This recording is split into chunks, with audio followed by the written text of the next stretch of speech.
Hi! I just found a spot for you and Onyx decided to get in. Good morning.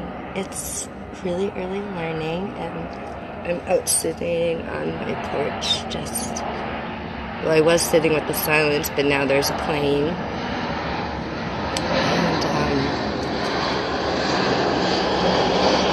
I'm just gonna let the plane go by before I try talking again.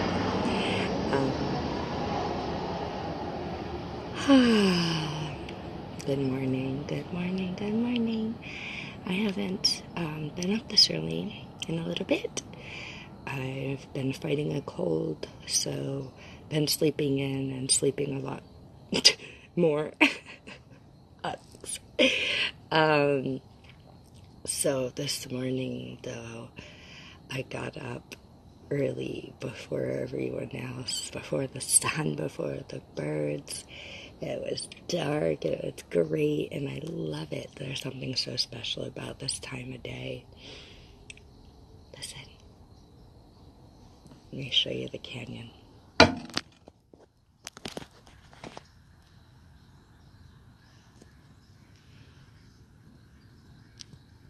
Nobody's up, just me and Onyx. Huh? Onyx, meow meow. So this is kind of one of my favorite times of day. It's it's very peaceful. I feel like I have a lot of space to flow, and my brain I'm in a nice flow state in the morning. It's very peaceful and flowy, and there's also like this channel of divine energy that I feel like I can drop into in the morning. It's a certain sense of peaceful freedom and ease and grace. A lot of people aren't morning people anymore, and so not many people are awake between these hours, and so there's a certain energy in the air. You know, people, if you identify as empathic or energetically sensitive in some capacity, or a highly sensitive person, these hours can be very special. I know some people do nighttime hours. There's a lot more night people than there are morning people now, because there's a similar sweet spot late at night. But more people are tuning into that sweet spot than this one. As an energetically sensitive person, these are the kinds of things I've become aware of. How many people are awake at what times of day and what geographic locations. I'm blind and I take in everything energetically and through sound and feeling and vibration. And I usually get up before everyone and I feel the world wake up. It's this really cool sensation. Like I go to bed with the sun, like I go down with the sun. I'm very sun operable. I'm a sunlit human. So I go up with the sun and I go down with the sun. And it really is this like process that I go through. And if you really knew me, you know I am very, like, my morning time and my nighttime is very precious to me, and I hold it with a certain level of regard, and I'm very vulnerable during that time, and I don't let, how do I say this? I'm particular around what energies I have in my field at, nighttime and morning time. There's a certain degree of self-care that I need and energetic care. So, yeah. Yeah, it's a very special time to me. So this morning, during my special morning time, what I did so far was, I have a lot of relationships all around the world. And a lot of my relationships have a lot of different hats. And so some relationships, I have a lot of relationships that we walk the line of being lovers and friends and colleagues. a lot of people that I relate to in the spirit of love also relate to their career similarly, and we co-create, and like we really enjoy a part of our love, a part of the language of our love in our relationship is the events and the work and stuff like that, because it's something we share in our love. But obviously, everybody knows when you bring business into pleasure, or, once you start adding different dynamics and hats to a relationship, it adds different things to work out. And, yeah, yesterday I was feeling a little overwhelmed relationally. Like, I just have too many spinning hats right now. Like, I feel like I'm balancing a bunch of hats, in some relationships, and some of them are tipping, and I'm just like, I need to sit ground center, do some relational management. Like, there was several, I feel like there was just too many relationships waiting for me to manage them and get back to them. And when I'm sick, I have to take time off, and it's like you can only do what you can do in a day, and I have to tend to work stuff and house stuff and self-care stuff, and when I'm sick,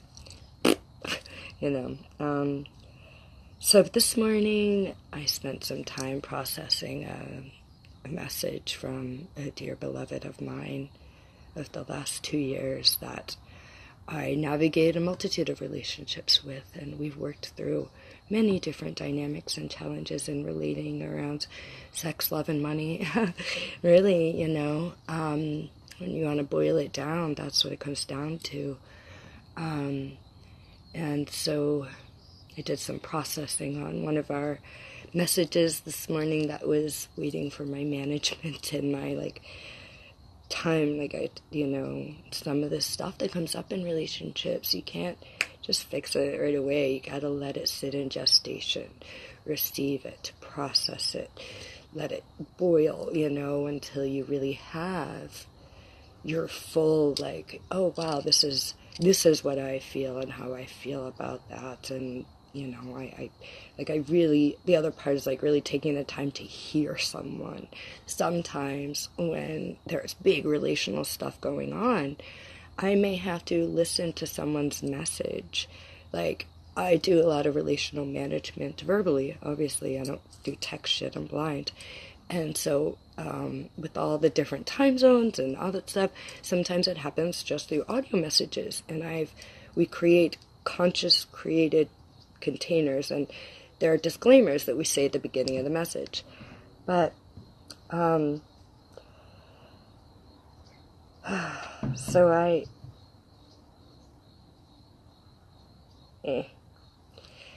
I listened, to a message from a dear lover of mine that I needed to process, and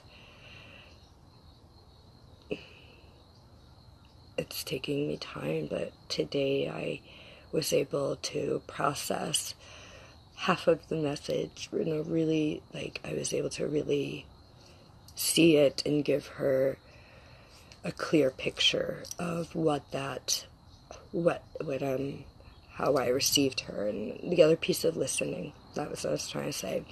When I have these audio messages, and we use this tool of audio messages for processing difficult relational stuff that's coming up in relationship and communicating the stuff, I can take the time to play the message and then go away from it, breathe, and then process, meditate, write, whatever, and then go back and play the message again. When I first listen, I first hear the message, there's so many things that come up, I can only process half of her message. And what I found in that is there are different triggers that were coming up for me. And so processing takes process and time. And I really like audio messages and videos, and there's something about, I'm a big believer in communication and heavy-duty relational communication. I'm all about communicating. There's nothing that is not on the table for discussing when I'm relating with you, professionally, romantically. Like I like there being an open table of communication, but clear containers for conscious communication and challenging communication. But yeah, and leaving space for messiness, right? It's a part of the human experience, the human mess. I'm messy, and I'm really grateful that my friend reached out and shared what was, we're going through some process, and I was able to see myself and some of my mess and hold space for how my mess, created some messiness in our relationship. And if nobody tells me, and if nobody's sharing that with me, then I can't do anything about it. I don't, I only know so much. I really do my best to practice due diligence with mirroring and working on myself and looking at myself and being humble. But man, there's nothing like having deep relationships with people that really know you, that you've had for a while, and they tell you all the scary things. They give you an opportunity to look at yourself and show up in the relationship in a different way. They say we talk about everything. It's really important. I like being talked to. I like it. I say I like knowing everything, and I almost didn't want to say that, but whatever. It is my truth. And the issue is, as a blind person, I'm always picking up on a lot of things.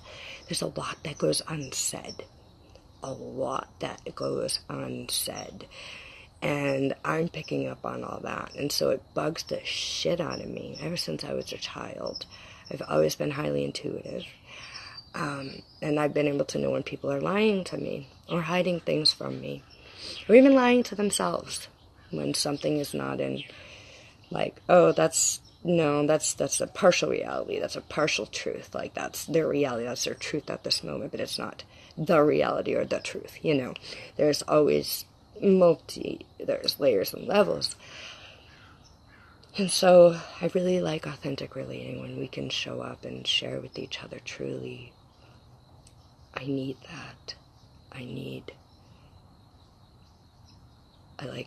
like talking about the difficult stuff. I like facing fears. I like facing challenges. I like knowing when I'm fucking up. But I don't want to be made into a monster. I don't want to be made into a bad person. I like it, and I'm trying to practice this for myself, taking responsibility for my emotions and my sensitivities and my needs, and I like it when others do the same and give me the opportunity to meet them there. And hey, Candace, when you said ... or when you do ... I experienced that or received that as ... or it wasn't really fruitful for me, or it was hard for me, or whatever. I need to hear and know those things. I'm an evolving human that's messy, and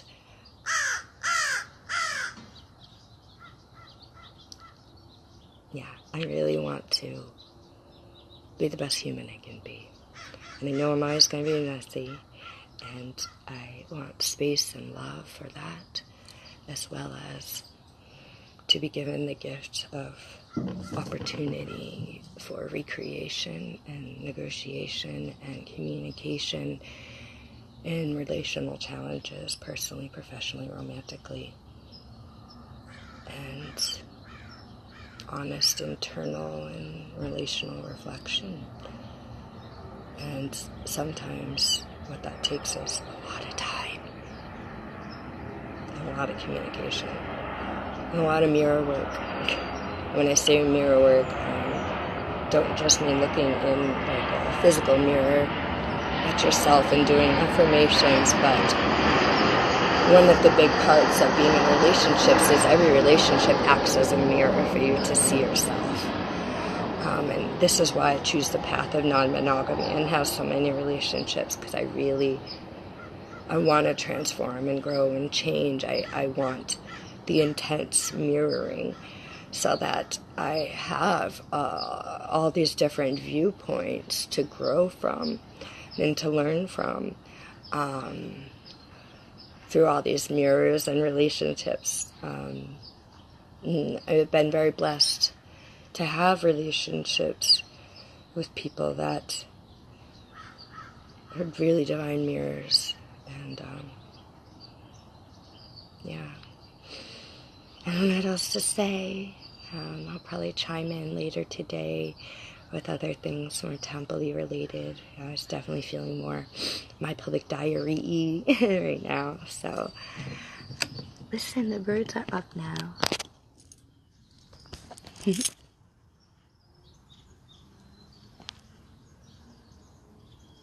Come stay at the temple with us. If you haven't seen our new newsletter, I'm having a Thanksgiving event. So, if you really knew me, you know that I just moved to San Diego a year ago. And I actually don't have any family or anyone here. All my roots are over on the other side. And so as these holidays, I'm saying it weird like that because it's different for me, come around, I am still hosting different events because it's not like I have people or anywhere to go. And so I'm creating a bunch of holiday events here at the temple, and some of them will have donations. And what I want to remind everyone, especially for Thanksgiving, if even our small or whatever our donation is doesn't fit within your budget, and you feel like you really belong here, and you need to be here, you want to be here, please reach out to me, 603-247-5288. If you reach out to me and say that you want to come to a particular event and the sliding scale donation doesn't fit within your budget at the moment, I would love to find a way to still welcome you in. I would just need you to reach out and ask. And check out the calendar. I just put up, updated the newsletter. And check out the Temple of Frolic Eventbrite page. I put up some more events there, and they will be all coming up on Meetup and FetLife and everywhere else today. But there's links on the newsletter, and the newsletter is always on my FetLife, and I send it out through our Meetup group, the Temple of Frolic Meetup group or the Temple of Frolic FetLife group. Love you.